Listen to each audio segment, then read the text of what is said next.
C'est le fun ce matin. Dans le fond, je termine une série qui est comme un peu un mix, là. Alors, un mix sur l'éthique, on aborde toutes sortes de choses. Et je me disais, OK, qu'est-ce que je pourrais aborder? Et moi, j'aime beaucoup quand on est dans les mix, un peu de même. Là, 2-3 semaines, j'avais abordé le livre de Ruth en survol très rapide. Et là, je ne ferai pas un autre survol très rapide comme ça, mais je vais aller dans un autre texte dans l'Ancien Testament.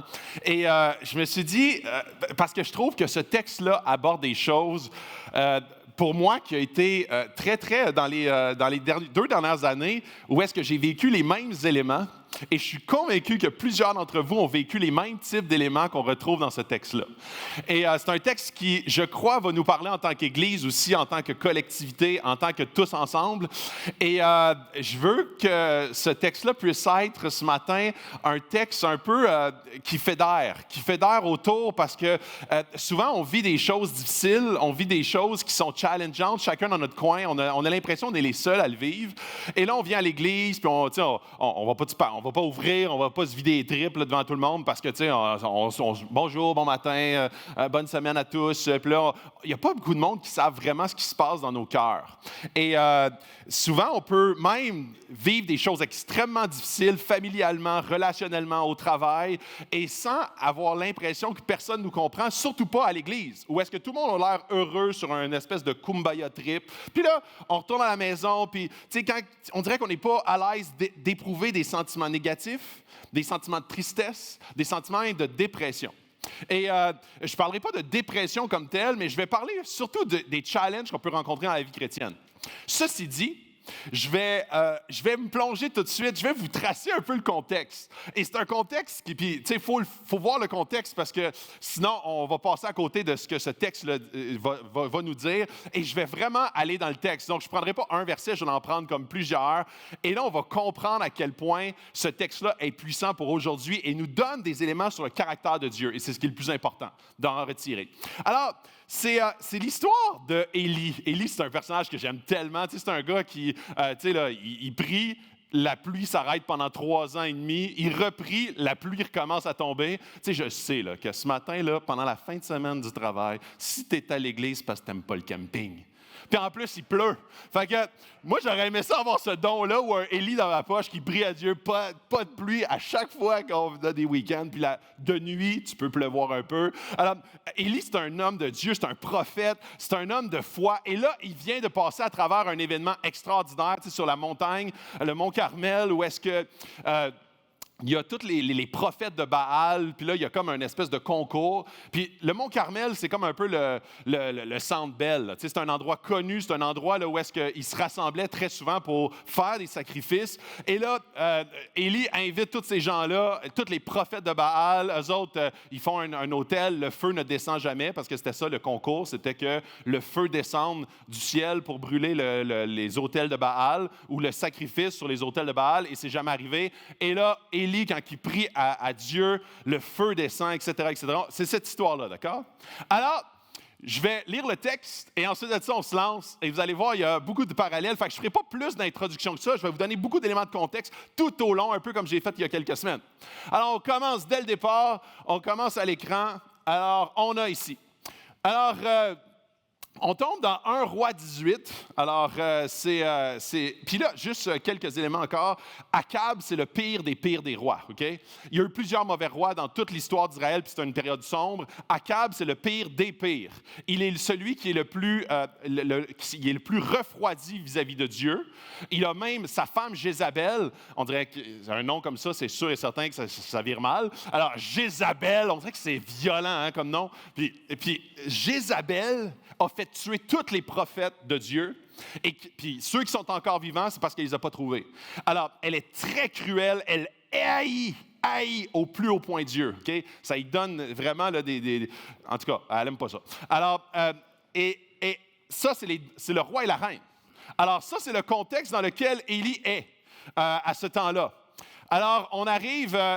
Et là, on arrive, c'est ici, ils sont sur le dessus du mont Carmel. Et là, c'est Élie qui dit, choisissez pour vous l'un des taureaux et préparez-le le premier, puisque vous êtes les plus nombreux. Ensuite, faites appel au nom de votre Dieu, mais n'allumez pas le feu. Alors, son concours, c'est votre Dieu, Baal, va allumer votre feu, et moi, la même chose de mon côté. Mon Dieu va allumer notre sacrifice. Prochaine diapo.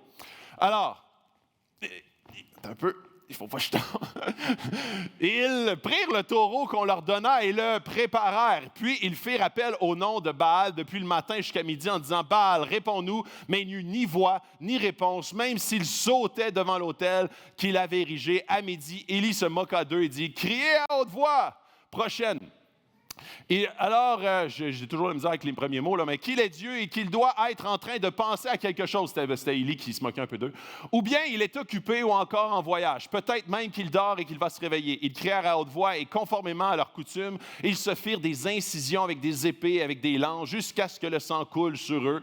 En tout cas, c'était très beau. Prochaine diapo. Lorsque midi fut passé, ils prophétisèrent jusqu'au moment de la présentation de l'offrande. Mais il n'y eut ni voix, ni réponse, ni signe d'attention. Il dit alors à tout le peuple, approchez-vous de moi. Tout le peuple s'approcha de lui. Élie répara l'autel de l'Éternel, le prépara, qui avait été démoli. Il prit 12 pierres d'après le nombre des tribus issues des fils de Jacob, l'homme auquel l'Éternel avait dit, tu t'appelleras Israël. Au moment de la présentation de l'offrande, le prophète Élie s'avança et dit, Éternel, Dieu d'Abraham, d'Isaac et d'Israël, que l'on sache aujourd'hui que c'est toi qui es Dieu en Israël et que moi, je suis ton serviteur et que j'ai fait tout cela sur ton ordre. Ainsi, réponds-moi, Éternel, réponds-moi afin que ceux reconnaissent que c'est toi, Éternel, qui est Dieu et que c'est toi qui ramène leur cœur vers toi. Le feu de l'Éternel tomba alors. Il brûla l'holocauste, le bois, les pierres, la terre. Il avala l'eau qui était dans le fossé. Quand ils virent cela, tous les membres du peuple tombèrent le visage contre terre et dirent, c'est l'Éternel qui est Dieu. C'est l'Éternel qui est Dieu. Alors, ça... On commence là. Alors, notre ami Élie, après ça, il est gonflé à bloc. Là, il est comme... Ça, c'est le réveil qu'on attendait tous, là. C'est le réveil que, enfin, la nation, ça fait des années, là, sont dans la noirceur spirituelle. Même les prophètes de Dieu ont été tués par Jézabel et Akab. Là, ils sont comme... Là, c'est le moment du réveil. Le réveil qu'on attendait. Alors, lui, il est gonflé à bloc. Puis, tu sais, notre ami, il s'en va pour... Il se dirige vers Akab, vers la capitale, parce qu'il dit, maintenant, ça va être une nouvelle ère. C'est une nouvelle ère qui commence. Ils n'ont pas juste, tu sais, c'est pas juste un Dieu, c'est un Dieu, ils ont vu son œuvre, ils ont vu sa puissance. Et je fais une petite parenthèse avant d'aller plus loin. Dans l'ère moderne, dans les dernières décennies, je devrais dire, souvent la question, à n'importe quelle société du monde, c'était, est-ce que je devrais croire en Dieu? Quand vous étiez jeune, la plupart d'entre vous, c'est une question. La plupart même des gens qui ont à peu près 40, 50, 60 ans sont presque tous allés à l'église quand ils étaient jeunes avec leur famille. Éventuellement, il y en a qui ont délaissé, il y en a qui ont continué, il y en a qui leur foi a cheminé. Dans l'ère postmoderne aujourd'hui, cette question-là a changé. Ce n'est plus « est-ce que je devrais croire en Dieu ?» mais plutôt « dans quel Dieu je devrais croire ?» Donc aujourd'hui, la majorité de la planète sont croyants. Vous parlez à la majorité de vos amis, et même peut-être ce matin, tu arrives ici, tu dis, je ne crois pas dans un Dieu précis, mais je viens ici parce que je suis spirituel. Je suis spirituel et je suis intéressé par tout ce qui est spirituel. En fait, on dit, selon les statistiques, que 90% de la planète sont religieux, sont croyants. Pas nécessairement dans le Dieu de la Bible ou dans Krishna ou dans le bouddhisme, mais sont croyants dans une spiritualité. Donc, quand on pense que c'est vraiment la majorité de la planète sont athées, ce n'est pas le cas. La majorité de la planète sont croyants. Alors, aujourd'hui, la vraie question, c'est dans quel Dieu je devrais croire? Et c'est drôle parce que souvent on étudie la Bible et on dit « Ah, c'est vieux, c'est dans ce temps-là, c'était un autre ère. » Mais en fait, dans ce temps-là, c'était le même principe. Chaque peuple avait son Dieu. Et la majorité de la planète, à ce moment-là, était croyants. Ils avaient juste des dieux différents. Alors, on se retrouve dans une pluricroyance au même endroit, et là, Élie, il arrive devant quelque chose, et Dieu, le vrai Dieu, intervient d'une manière puissante, d'une manière officielle, visuelle, d'une façon extraordinaire. Alors Élie est comme, là, ça commence. La planète va se convertir. La terre entière va enfin comprendre que Dieu, c'est Dieu. Dans le temps, les prophètes, les gens étaient entourés de même, ils changeaient de ville, tu changeais de pays, tu avais une autre croyance, une autre déité. Akab et Jézabel ont instauré le culte de Baal, qui était la religion officielle de ce peuple-là. Toutes les nations environnantes avaient leur propre religion. Sur le mont Carmel, Élie avait fait un concours, il a gagné le concours avec l'aide de Dieu. Le sacrifice, le bois, la roche, la terre ont été consumés par Dieu. Tout le monde est tombé en adoration devant ce spectacle. Donc, c'est un scénario extraordinaire, extraordinaire. Et là, 1 Roi 18:46, il est écrit « La main de l'Éternel », je pense qu'on l'a ici aussi, « La main de l'Éternel reposa sur Élie, qui noua sa ceinture et courut devant Akab jusqu'à l'entrée de Jizréel. » Jizréel, c'est la capitale. Il est gonflé à bloc, le monsieur, là. Il vient de gagner comme le concours. Puis quand je dis qu'il vient de gagner, c'est qu'il a été l'instigateur du concours remporté par Dieu où est-ce que le Baal a été battu à plat de couture.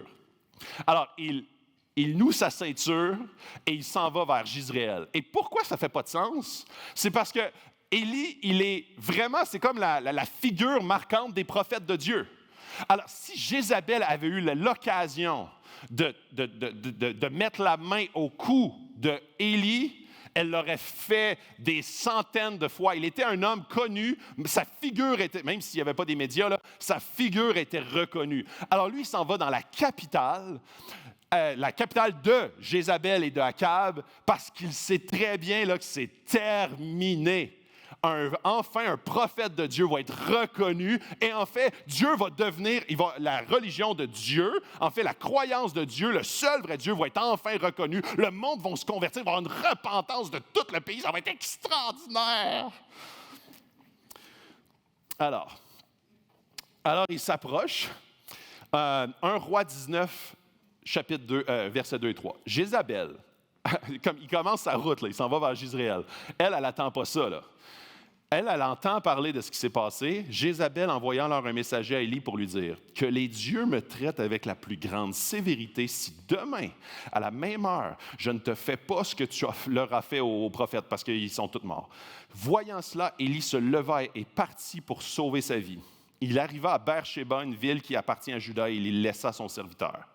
Quant à lui, il marcha toute une journée dans le désert, puis il s'assit sous un genêt et demanda la mort, en disant « C'est assez, maintenant, Éternel, prends-moi la vie, car je ne suis pas meilleur que mes ancêtres. » Alors, notre Élie passe d'un zénith, il est gonflé à bloc, à une dépression profonde. Il veut la mort. En fait, il ne s'enlève pas la vie, mais il demande que Dieu lui enlève. Élie va dans le désert pour dire à Dieu « Là, je ne comprends plus ta patente. Là. Je ne comprends plus qui t'es, là. Je ne comprends pas parce que j'ai l'impression que j'ai respecté le plan. Il me semble qu'on est sur le point de voir un réveil. Je suis en colère, épuisé, je suis confus. S'ils ne se convertissent pas avec ça, je ne sais pas ce que ça va prendre. J'ai tout fait selon le plan, selon ce que tu m'avais dit de faire, parce que c'est Dieu qui a dit « Fais ça ». Je l'ai fait. Et là, elle veut me tuer. Il n'y a aucun résultat à ton plan. C'est ce que je comprends. Les rois et les reines ne sont même pas ébranlés. Il n'y a pas de coup d'État. Il n'y a pas genre, OK, révolution, on veut Dieu, qui revienne Dieu. Non. Personne qui se lève pour dire, ça n'est assez. On ne veut plus suivre le Dieu de Baal, on veut suivre le Dieu d'Israël. Alors, ceci dit, ça c'est le contexte. On se lance maintenant dans la compréhension de tout ça. Je vais avoir 3 points ce matin que je veux qu'on traite. Parce que dans ces moments-là, puis là, on voit l'état d'âme d'Élie. Et Élie a besoin de rencontrer Dieu. A besoin, en fait, de remettre sa... Tu sais, là, souvent, on a besoin d'une remise à zéro. On a plein de préconçus, on va dans l'Église, on fait plein de choses, on est dans le peuple de Dieu et des fois, on se fait décourager. Il y a des éléments dans la vie qui nous découragent, la famille nous décourage, il y a des éléments dans notre processus qui nous découragent. Et là, on crie à Dieu, « Dieu, pourquoi tu permets ça? Pourquoi ça m'arrive à moi? Il me semble que j'ai été fidèle. » On a ce même discours-là. On n'est peut-être pas sur le mont du Carmel devant un spectacle aussi tranchant et incroyable, mais clairement dans notre vie, on a demandé la même chose à Dieu. Je ne comprends pas, je suis confus, j'ai l'impression d'avoir suivi la traque et là, je souffre. Et la souffrance se poursuit. Une couple de semaines, ça va. Une couple de mois, ça fait des années. Je suis pogné avec la maladie, avec de la souffrance. Je suis pogné dans mon corps. Il y a des choses que me semble qu'en tant que chrétien, tu devrais m'apporter à être bien. Il me semble que je suis fidèle, je suis loyal à ton œuvre. Il me semble que je suis la traque. Puis là, je souffre. Enlève-moi la vie. Enlève-moi la vie. Je suis tanné. Et là, même, Élie, il a laissé son serviteur. Et Élie, il n'était pas un riche, là. Souvent, les riches avaient des serviteurs. Mais la seule raison pourquoi Élie avait un serviteur, c'est parce qu'il était dans le ministère. Les prophètes avaient des serviteurs, des disciples, des gens qui les suivaient. Alors, qu'est-ce qu'Élie fait? Il lâche le ministère. Il dit, c'est fini pour moi. Là, j'ai suivi, j'ai été le bon petit gars, là. J'ai été un bon pasteur, mais là, c'est fini. Là, je ne comprends plus Dieu. Alors, il laisse son serviteur, et là, il veut juste un grand changement. Alors, quand on est dans cet état-là, il y a 3 choses, et je veux qu'on voit ces 3 choses-là ensemble. Je pense que tu vas les avoir ici au tableau. 3 éléments que je veux qu'on voit ce matin. Dieu vient nous voir en toute sagesse et connaissance parfaite de nos besoins. La deuxième chose, Dieu vient nous voir, mais on ne peut pas le mettre dans une boîte. Et on va voir pourquoi. Et finalement, il vient avec une telle grâce et un tel amour que ça vient complètement faire fondre, puis je ne parle pas d'une façon romantique, mais ça fait fondre nos cœurs en sa présence. Alors, on y va, on se lance dans le premier point. Il a peur de Jézabel, puis c'est très comprenable. Jézabel, c'est une femme extrêmement méchante qui a torturé plusieurs prophètes de Dieu. Voyant cela, Élie se leva et partit pour sauver sa vie. Il a peur, il n'a plus d'idées, il ne sait pas quoi faire, il a laissé son serviteur. Et là, 1 Roi 19, versets 5 à 7. Il se coucha et s'endormit sous un genêt. Et voici qu'un ange le toucha et lui dit, « Lève-toi et mange. » Élie regarda et il vit à son chevet un gâteau cuit sur des pierres chauffées ainsi qu'une cruche d'eau. Il mangea et but, puis se recoucha. L'ange de l'Éternel, 22e fois, le toucha et dit, « Lève-toi et mange, car le chemin est trop long pour toi. » Donc, la première chose que Dieu fait, il envoie un ange. Mais que fait cet ange? Cet ange aurait pu dire, « Repens-toi, regarde les promesses de Dieu. Homme de peu de foi, tu es un homme de Dieu, alors regarde à Dieu. » Non, il fait à manger. Cuisine. Il fait un bon pain. Tu sais, un pain quand tu te réveilles, là, je te dis, ça remet ça à traque, hein?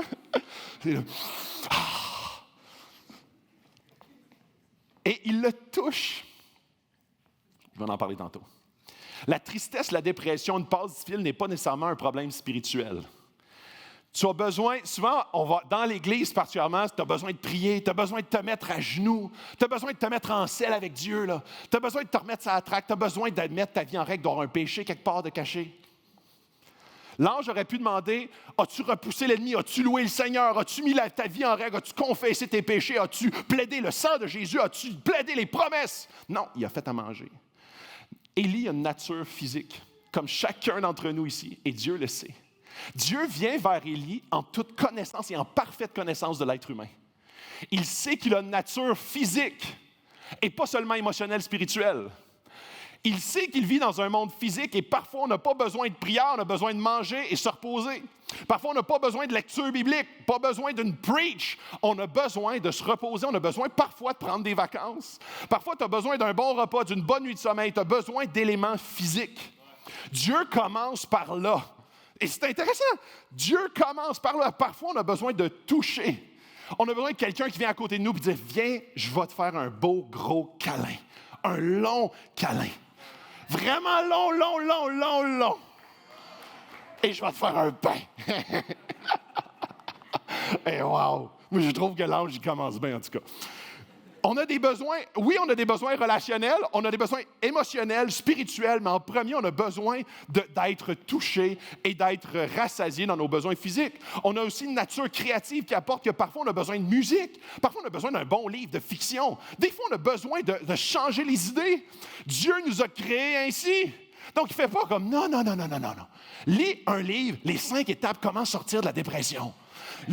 Lis quelque chose pour te sortir du trouble. Non, Dieu nous traite parce qu'il nous connaît. Dieu traite cet homme d'une façon multidimensionnelle.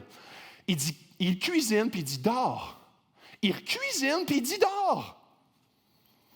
Puis c'est drôle parce que dans le verset 9 et 14, Dieu lui demande une question.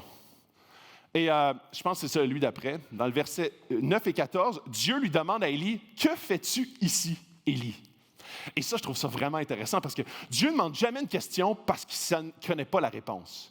Il demande une question parce qu'il veut l'entendre parler. Il veut que ça fasse un travail. Puis en psychologie, souvent on dit ça, pose des questions pour que la personne entende sa propre réflexion puis tombe en autocritique. Dieu fait la même chose. « Que fais-tu ici, Élie? » Que fais-tu ici? Je veux le savoir. Et c'est intéressant parce que Dieu veut écouter ce qu'il a à dire. Pas pour « Ah, c'est intéressant, Élie, intéressant.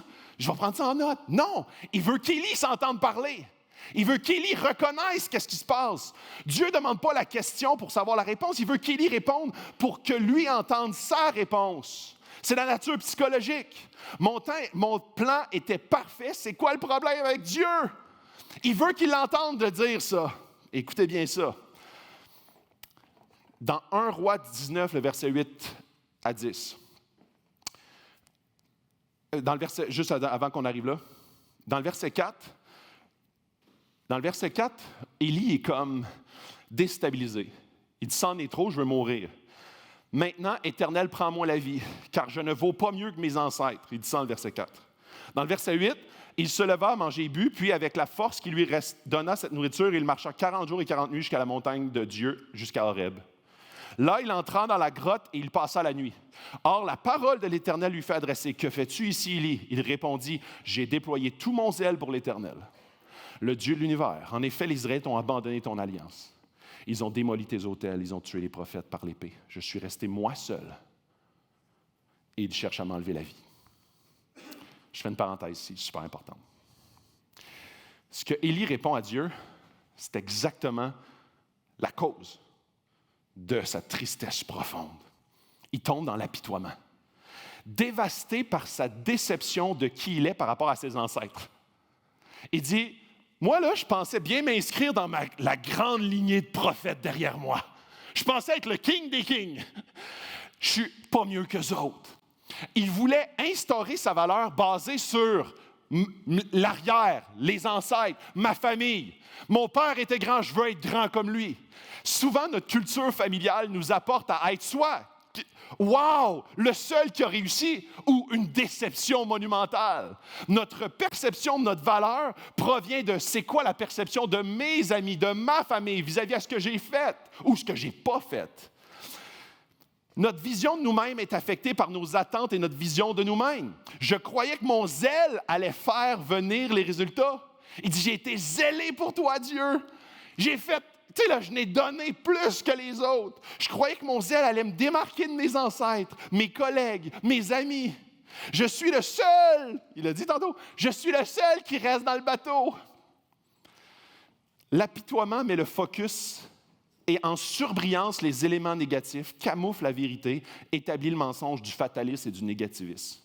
Ces mensonges finissent par nous isoler, car ces pensées éloignent les gens. Tu ne veux pas être entouré de gens qui sont toujours dans l'apitoiement. L'apitoiement est souvent entremêlé d'autosuffisance qui accentue l'isolement. Nous attache à notre passé, nous ancre dans un rôle de victime, pauvre moi. L'amertume et la colère deviennent routine, le blâme devient coutume, ce pattern devient une personnalité ancrée, éventuellement un cercle vicieux dans lequel il est très difficile de sortir. Et attention, ça va faire mal, l'apitoiement est un symptôme de l'orgueil. Je vous lis une citation qui n'est pas au tableau, à l'écran, de John Piper, puis j'ai trouvé ça tellement, tellement bien dit. Se vanter est la réponse de la fierté au succès. L'apitoiement sur soi est la réponse de l'orgueil à la souffrance. Se vanter dit « je mérite l'admiration parce que j'ai accompli tant de choses ». L'apitoiement sur soi dit « je mérite l'admiration parce que j'ai tant sacrifié ». Se vanter est la voix de la fierté au cœur des forts. L'apitoiement sur soi est la voix de l'orgueil dans le cœur des faibles. La raison pour laquelle l'apitoiement sur soi ne ressemble pas à de l'orgueil est qu'il semble être dans le besoin. Mais le besoin naît d'un ego blessé et le désir de l'apitoiement sur soi n'est pas vraiment pour les autres de les voir comme impuissants, mais comme des héros. Le besoin que ressent l'apitoiement sur soi ne vient pas d'un sentiment d'indignité, mais d'un sentiment de dignité non reconnue. C'est la réponse d'une fierté non applaudie. Dieu comprend que l'être humain est multidimensionnel et non pas unidimensionnel. Il comprend et il pose la question, qu'est-ce que tu fais ici? Parce qu'il veut exactement l'entendre dire ça. J'ai mis du zèle, j'ai mis des efforts, je suis le seul qui reste dans le bateau, je ne suis pas mieux que mes ancêtres, donc ça me pèse, parce que c'était mon objectif, de marquer l'histoire, être le gars du réveil, lui qui a amené la patente, puis j'ai suivi ton plan, Dieu, tu m'as dit d'aller sur la montagne, je suis allé sur la montagne, j'ai fait tout ce que tu m'as dit, puis ça n'a pas marché. Jézabel veut me tuer. L'être humain a 3 natures très distinctes, la physique, la psychologique et la spirituelle. Lorsque quelqu'un perçoit la dépression, tu peux voir sa façon de voir le monde. La façon que chaque individu ici dans cette salle perçoit la dépression, quand je dis dépression, ce n'est pas juste la pathologie. C'est un moment de tristesse. C'est un moment, des fois, qui dure 2, 3 jours, 1 semaine, 2 semaines. C'est pas genre, ah oui, t'es dépressif, t'es diagnostiqué. Je parle pas nécessairement de ce libellé-là. Je parle du fait que tu passes une période difficile. Si tu demandes, comment toi tu vois ça, le principe ou l'élément ou une période de dépression, tu vas comprendre comment la personne perçoit le monde. Les gens qui sont très centrés sur le physique, ils vont percevoir l'être humain comme étant une entité physique et biologique. Une pilule et ça va rentrer dans l'ordre. Tout est compréhensible, explicable. Tout est mécanique, synaptique, chimique. Ça doit être les hormones. Donc, tout est explicable. Le moraliste, lui qui hyper spiritualise, lui, tu ne fais pas quelque chose, il doit y avoir un péché caché dans ta vie. Il dit, ça doit être un manque de foi. Ne prendront jamais de pilule, eux autres. Parce que tout est spirituel. C'est une attaque de l'ennemi. C'est un démon quelque part de caché. Et de prendre des médicaments, c'est un manque de foi. Et les gens qui sont seulement psychologiques, tu as seulement besoin de parler, tu as besoin de relations d'aide. Le vrai problème est ton enfance. C'est un nœud, il faut défaire. Le nœud qui est défait, tout va bien aller. On doit en parler, on doit creuser pour réduire le pattern. Lorsqu'on tente de réduire notre monde à un monde unidimensionnel, on ne traite jamais le problème de manière profonde, seulement en surface. On le camoufle. Si on réduit à une dimension trop simple, on n'arrive jamais à une résolution parce qu'on ne comprend pas la complexité de l'humain dans toutes ses dimensions. On ne peut réduire les problèmes, ça n'aidera jamais les gens. En fait, souvent, ça va leur donner un poids. Je me suis fait aider en relation d'aide et ça va encore mal. Le Dieu de la Bible ne fait pas cela. Il comprend tous les aspects et les a tous rachetés. Il les comprend, il les adresse. Ce qu'Élie avait besoin était fort plus spirituel et non diminutif et simpliste. Il avait besoin de manger, dormir, mais ce n'est pas fini. Il avait besoin aussi d'être écouté puis d'aller voir dans ses vraies bébites.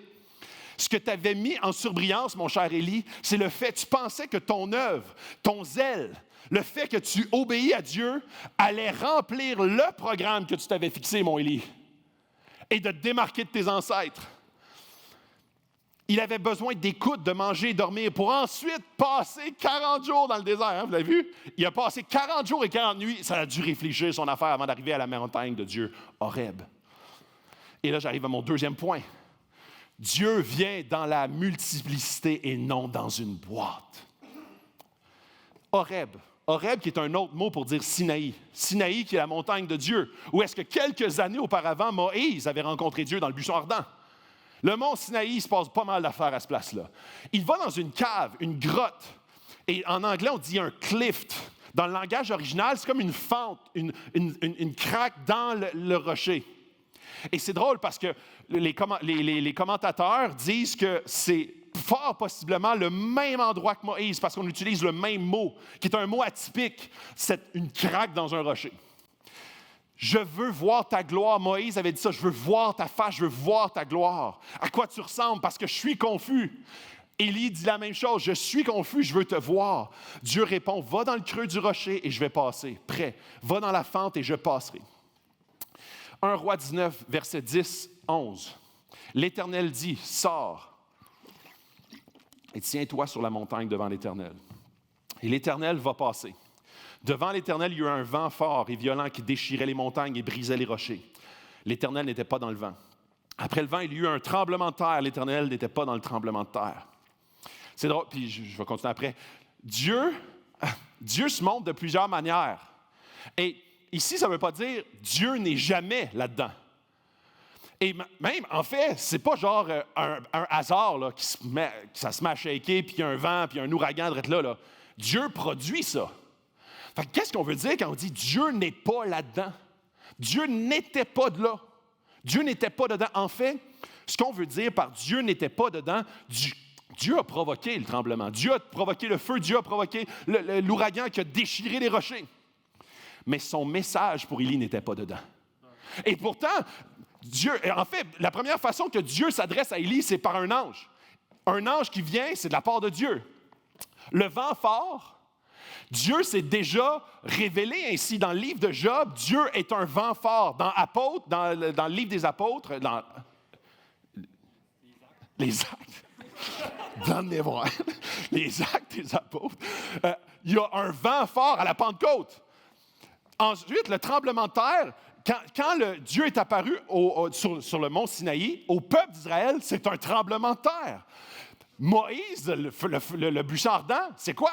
Un feu. Abraham, dans Genèse 15, aussi, un feu. Donc, Dieu s'est déjà révélé ainsi, mais pas dans ce cas-là pour Élie.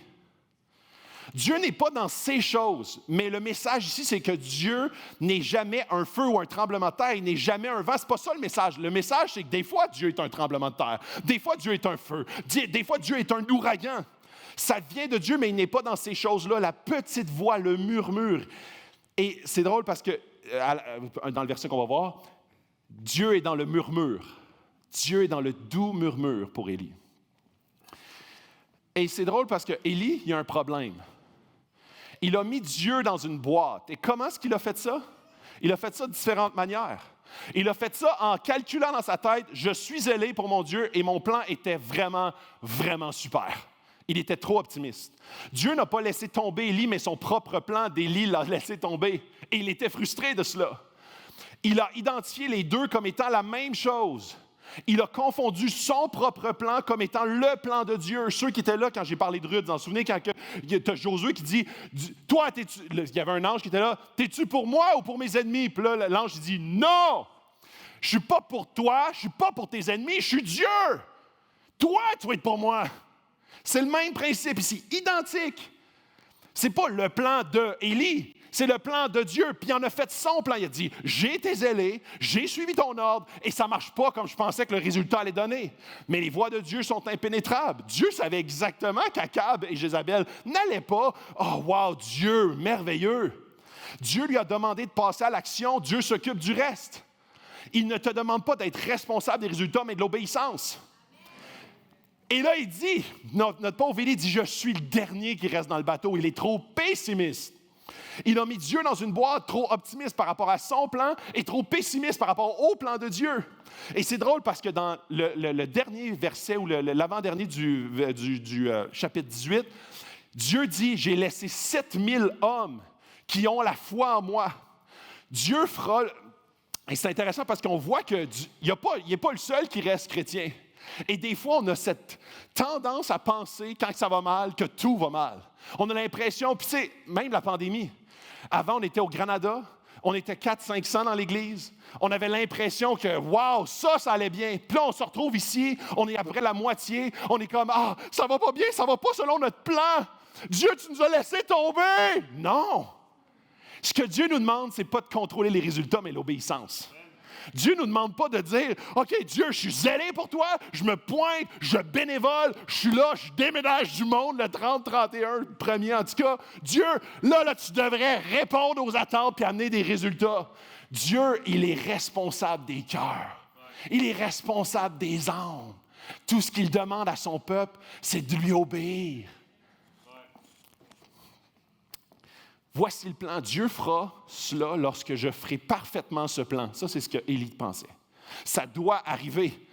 Dieu ne l'a pas laissé tomber. Son plan ne l'a pas laissé tomber. Il a identifié Dieu dans son plan. Je ne suis pas un Dieu sous contrôle. C'est le message de Dieu. C'est ta faute, Élie, de penser que je peux rentrer dans ton plan. Dieu a un plan, mais parfois on tente de le manipuler. Notre morale tombe à plat. Il est trop pessimiste. Que veut dire « tu es le seul qui reste » ? C'est dans le chapitre 19, le verset 18. « Mais je vais laisser en Israël 7000 hommes. Ce sont tous ceux qui n'ont pas plié les genoux devant Baal et dont la bouche ne l'a pas embrassé. » Il y a un danger dans le christianisme. Écoutez bien, OK? Écoutez bien ici. Il y a un grand danger dans le christianisme. Souvent, on regarde les autres en disant « ils ne sont pas tout à fait selon ce que Dieu demande pour vrai. » Les catholiques regardent les protestants et disent qu'ils ne sont pas unis. Les protestants regardent les catholiques et disent qu'ils sont trop superstitieux. Les pentecôtistes regardent les presbytériens et les baptistes et se disent qu'ils ne connaissent pas l'esprit. Les presbytériens et les baptistes regardent les pentecôtistes et se disent que c'est tout émotionnel. Il y a juste peu de gens comme moi qui ont vraiment compris, qui sont vraiment chrétiens. Je suis le seul dans le bateau.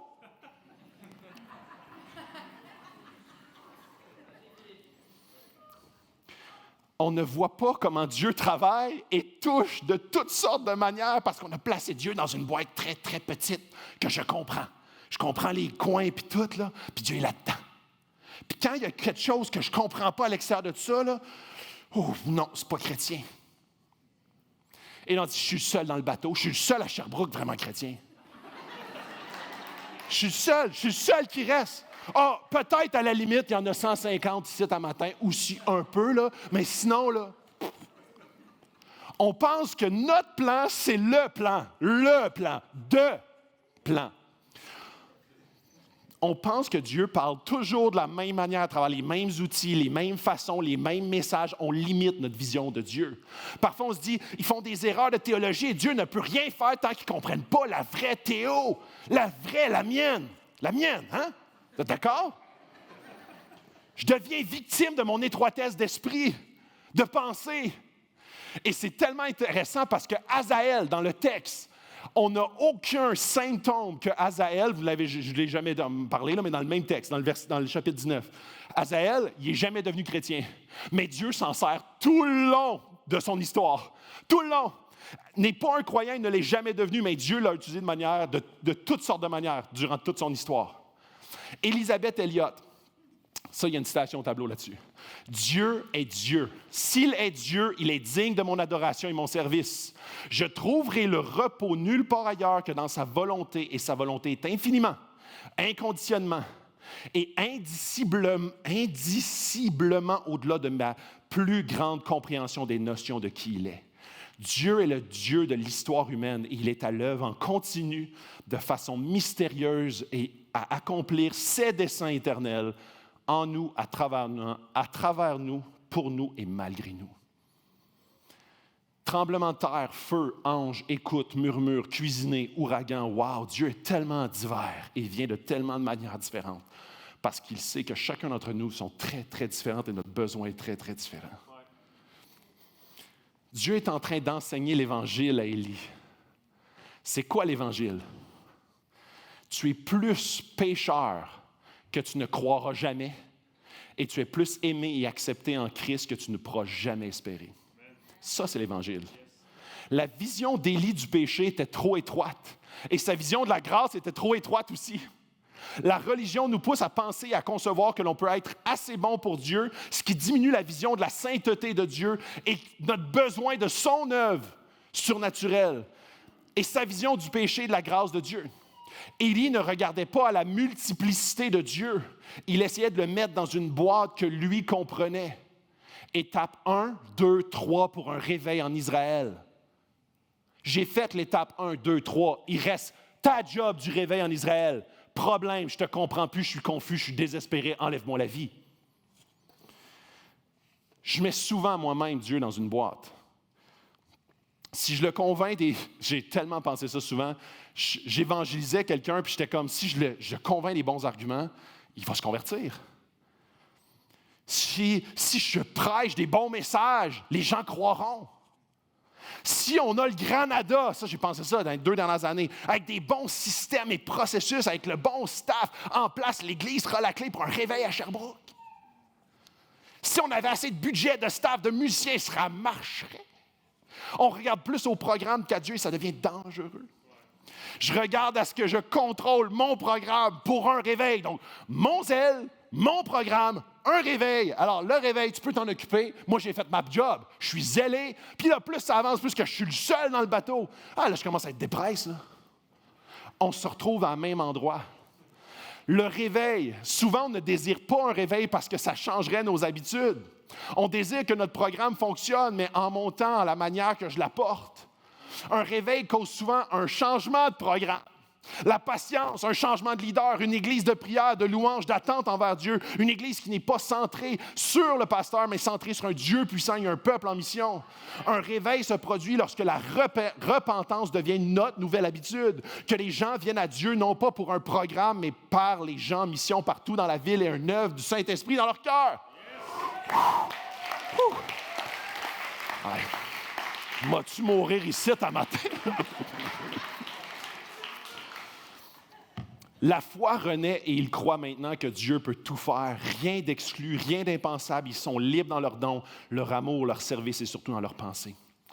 Invariablement, et ça, je trouvais ça vraiment intéressant, c'est une citation de Joe McKeever qui dit « Invariablement, ceux qui ne sont pas touchés par le Saint-Esprit et qui ne savent pas que le Saint-Esprit ait eu quelque part que ce soit dans ses manigances, condamnent l'excès, en veulent au désordre, soupçonnent les nouvelles personnes qui ont commencé à venir à l'Église, pas notre genre de gens, et voyons s'ils collent et cherchent des occasions d'attaquer les meneurs.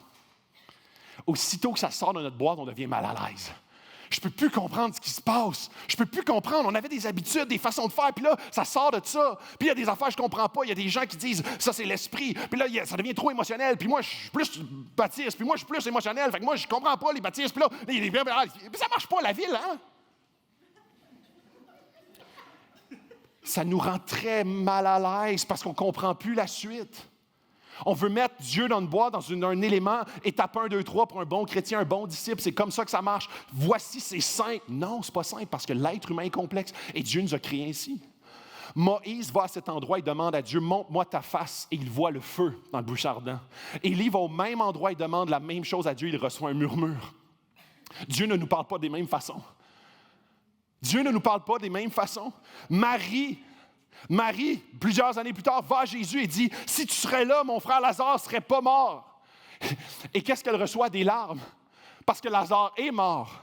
Marthe dit la même chose, reçoit une réponse surprenante, « Je suis la résurrection et la vie. » Il y a comme une réprimande de la part de Jésus, « Je suis la résurrection. C'est moi la résurrection. » Il y a différents cœurs qui nécessitent différentes réponses de la part de Dieu et de sa parfaite sagesse envers notre besoin. À moins que tu n'aies pas une relation avec différents chrétiens, tu n'auras pas une vision juste de Dieu et de sa multiplicité, de ta culture, la diversité de culture, les dons spirituels, la richesse des dons spirituels au sein de l'Église, de notre éducation, de notre background, de notre personnalité. Ça nous donne une vision plus juste quand on est en relation avec plus de gens différents. Pour moi, pour ma part, j'ai tellement été édifié par toutes sortes de gens différents de moi dans les dernières années, ici même dans l'Église. Une diversité de dons pour connaître Dieu. Et là, je réfléchissais ce matin, puis Luc et Jacinthe, votre sensibilité écoute du Saint-Esprit. Marc-Laurence, votre obéissance à faire des disciples. JF Maryse, votre don de soi et votre service. Jasmin, ton sens du dévouement. Ma femme, ton écoute, ta sensibilité, ta compassion, ta transparence complète. Harold, un amour pour la parole de Dieu. Stéphane et MP, une soif de profondeur dans la louange et dans leur vie en général. René Boulet, un homme de prière. Certains pasteurs dans ma vie m'ont grandement influencé. Tim Keller, Gaëtan Brassard, une compréhension inspirante de la parole de Dieu et un leadership qui rassemble et impacte. Mon ami Alexandre, une vulnérabilité, une ouverture à partager pour avancer avec Dieu. Sébastien, un homme pragmatique de cœur et sensible à l'esprit. André, Renaud, Yvan, Martin, Suzanne et Feu, Doug, des serviteurs dévoués. Karen, Eliane, Lisanne, votre sourire, votre amour des enfants à l'autre bord. Corentin, sa fougue, son énergie, son dévouement. Ézéchias, sa fidélité. Moïse, un homme de prière. Viviane, sa capacité à organiser. Owa, sa générosité, sa fougue, etc., etc. J'aurais pu continuer comme ça longtemps. Ça a été pour moi des gens qui m'ont inspiré par leur différence de qui je suis.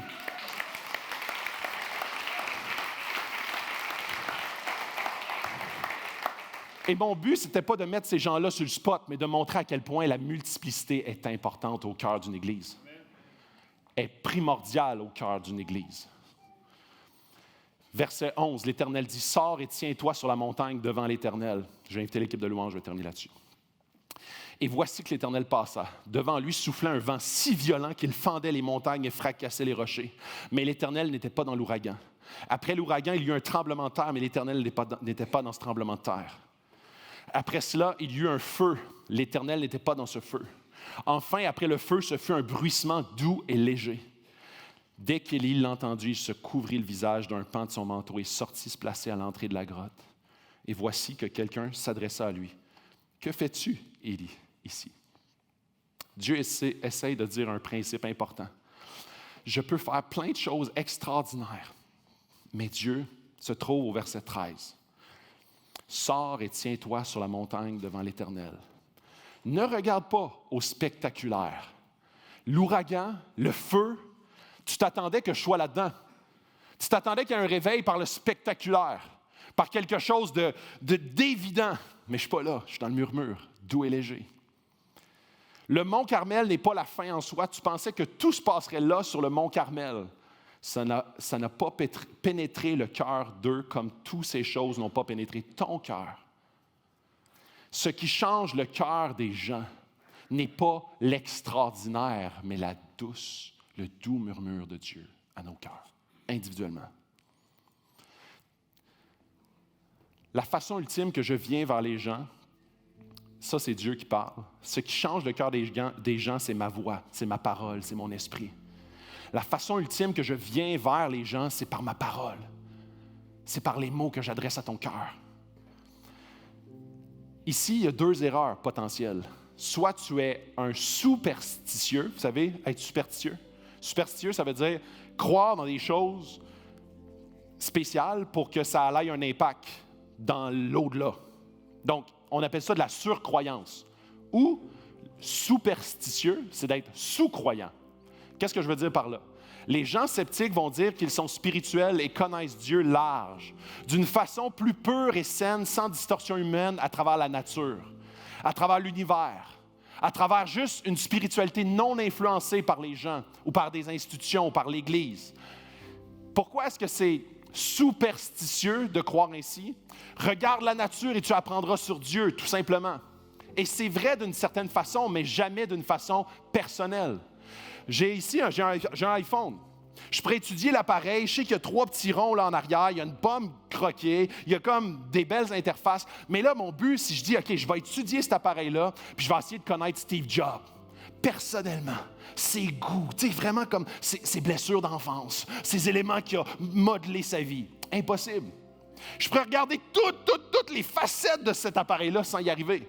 Je pourrais regarder avec, prendre une Tesla dans le cours puis dire, je veux étudier ce véhicule-là pour apprendre à connaître Elon Musk. Je sais qu'il aime les courbes, j'aime l'aérodynamique, l'électricité, des batteries puissantes, mais je n'apprendrai jamais à le connaître personnellement. Et c'est le même principe quand on essaie d'être superstitieux. En disant, moi, ma relation avec Dieu, je la vis juste dans la nature. La Bible, pour moi, il y a certains versets que j'ai de la misère, fait que je m'en coupe.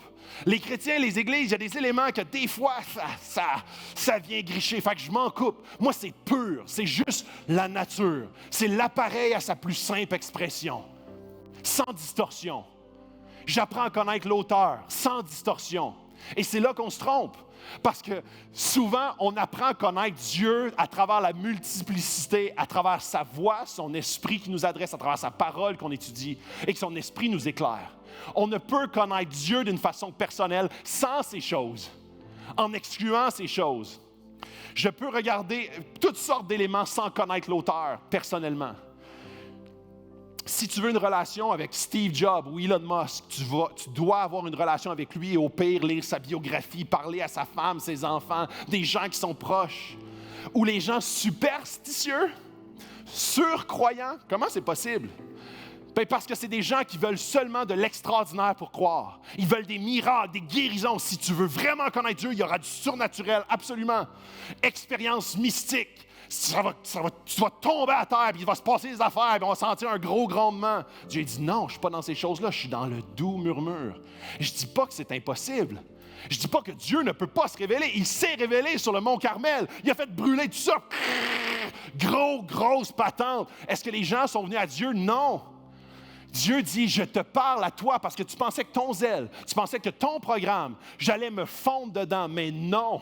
Je viens à toi puis je fais passer devant toi l'ouragan, le feu, mais je ne suis pas là-dedans, je suis dans le doux murmure qui parle à ton cœur, qui s'intéresse à toi, qui t'adresse exactement le problème dans ton cœur. Que ton orgueil a pris le devant sur notre relation. La seule façon que ton expérience mystique n'est pas une indigestion ou genre une perception de room, c'est si tu es branché au Saint-Esprit, obéissant à sa parole. La vérité. Jésus-Christ a dit, puis ça c'est super intéressant dans Luc 16. Dans Luc 16, Jésus raconte une parabole du riche et de Lazare. Et le riche est en enfer. Et le riche dit, Jésus, tu peux-tu juste envoyer un prophète, envoyer quelqu'un pour dire à mes frères qu'ils croient en toi? Et qu'est-ce que Jésus répond? Il dit, ça ne servira à rien si quelqu'un revient à la vie pour leur expliquer. Ils ont la loi et les prophètes. Ce que Jésus dit de façon explicite ici, il dit, ça ne leur sert à rien d'avoir de l'extraordinaire.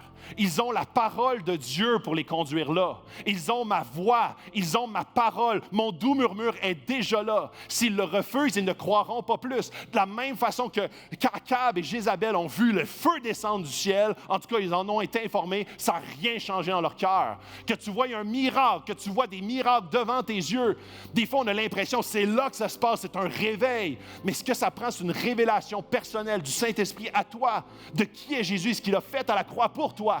Et c'est là où est-ce qu'on arrive dans le cœur du sujet, ou la fin, ou la conclusion.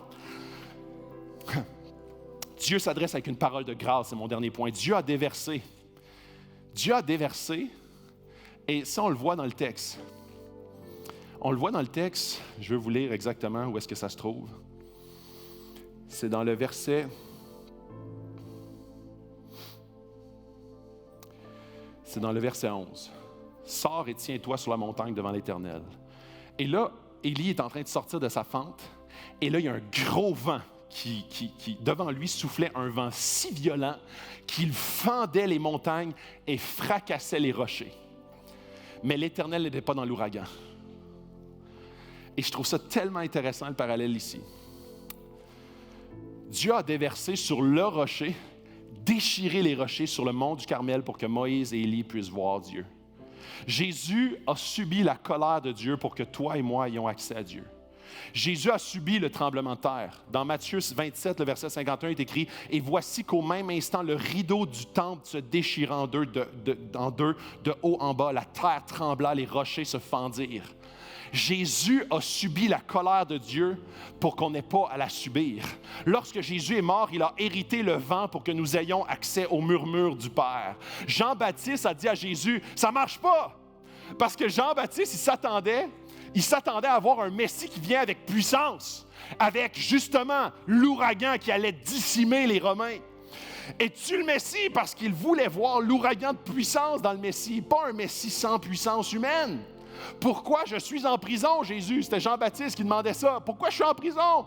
Si t'es le Messie, tu devrais venir et battre nos ennemis avec puissance. Et Jésus qui répond, je ne suis pas venu apporter le jugement de Dieu, mais pour le porter et le subir, le jugement de Dieu. Si Dieu serait venu avec le feu, il y aurait bien plus que juste ceux que moi je juge qui auraient subi le jugement. J'aurais subi le jugement. Jean-Baptiste aurait subi le jugement parce qu'il n'y a aucun être humain qui peut se tenir debout devant la sainteté de Dieu. Et ça, quand on dit que l'Évangile, c'est tu es fort, beaucoup, beaucoup plus pécheur, beaucoup, beaucoup plus malsain que ce que tu peux imaginer. Mais la grâce de Dieu et l'amour de Dieu est beaucoup, beaucoup, beaucoup plus grand que ce que tu pourrais jamais également imaginer. Chacun d'entre nous méritons le jugement de Dieu, mais l'œuvre de Jésus à la croix me permet d'avoir accès au doux murmure de Dieu. J'ai maintenant accès à lui en toute intimité par Jésus. J'ai accès à son esprit qui me pointe, corrige, enseigne, agit en moi. Seulement ce que Jésus a fait pour toi va transformer ton cœur. Cela va faire de toi un ami. Cela te donnera une amitié, une relation avec le Dieu, le Père. Seulement en Jésus, tu seras enfin non un ennemi, mais un ami de Dieu. Dieu travaille à travers plein de choses et de gens autour de moi, dans toute sa multiplicité. Jésus a vraiment été celui qui a pris le feu pour que je sois racheté et réconcilié. Dieu a déversé sa colère sur le rocher Jésus pour que je puisse avoir accès au doux murmure de Dieu. De la même façon que Élie, devant lui, les rochers ont été fendus devant lui à travers l'ouragan de Dieu. Et que par la suite, Élie a pu entendre le doux murmure de Dieu. Ce matin, c'est un appel en tant qu'Église à se tourner vers ce Dieu-là, mais d'une façon personnelle, parce que c'est un message personnel à la base. Oui, c'est un appel collectif à dire, voyons la richesse de la multiplicité. Voyons à quel point notre Église n'est pas une Église centrée sur un programme, sur un pasteur, centrée sur la grosseur même de notre Église, parce que le plan de Dieu est beaucoup plus large que ce qu'on pourrait concevoir. Mais ce que Dieu nous appelle, par contre, c'est que chacun d'entre nous, qu'on puisse entendre sa voix, connecter avec lui, qu'on puisse voir Dieu tel qu'il est. Un Dieu de grâce et d'amour qui veut s'approcher de chacun de ses enfants, qu'on puisse être un peuple de prière, un peuple de foi qui obéit, qui garde son zèle peu importe les résultats, parce que Dieu, il dit « Je suis le gardien des résultats, tu es le gardien de l'obéissance ». Alors qu'on puisse être un peuple qui est sensible à cette voix de Dieu ce matin, qu'on puisse être à son écoute pour savoir ce qu'il veut pour chacun d'entre nous pour les prochains mois, semaines, de voir de quelle façon Dieu veut manœuvrer à travers Acts 21, à travers la ville de Sherbrooke, à travers la région de l'Estrie, de quelle façon il veut t'utiliser toi personnellement avec tes dons, avec comment il t'a créé, dans toute ta multiplicité. C'est exactement le message que Dieu a pour nous ce matin. On va se lever ensemble, on va passer un temps dans la prière, dans la louange. Et je souhaite ardemment que notre Église puisse être une Église qui ne carbure pas, qui ne se fait pas stabiliser sa foi par les résultats, mais par sa relation intime et personnelle avec notre Sauveur. Dieu, on vient devant toi parce que tu es ce Dieu incroyable et infini que jamais on ne pourra sonder entièrement. Jamais qu'on peut te mettre dans une boîte pour comprendre tes limites.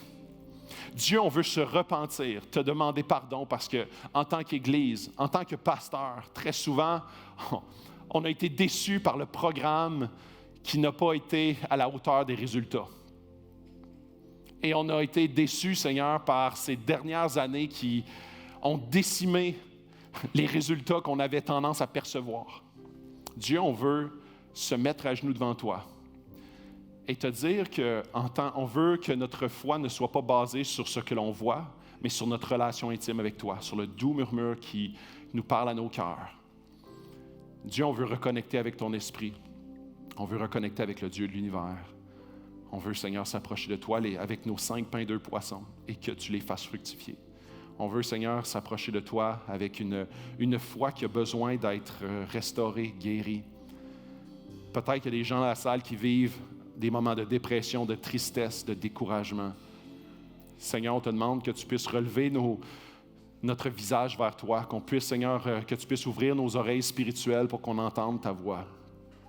Que tu puisses, Seigneur, nous amener à être une Église vivante, une Église de prière, une Église, Seigneur, qui est tellement connectée au Dieu 3 fois saint. Dieu amène un vent de fraîcheur, amène un vent, Seigneur, de restauration de cette Église. Touche nos cœurs ce matin. Seigneur, bénis ce temps de louange qu'on va passer en ta présence.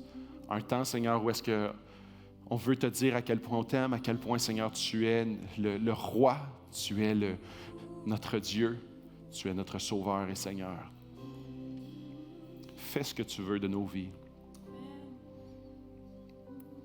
Dans ton Fils compris. Amen. On passe un temps à louange. Bon matin, Alex.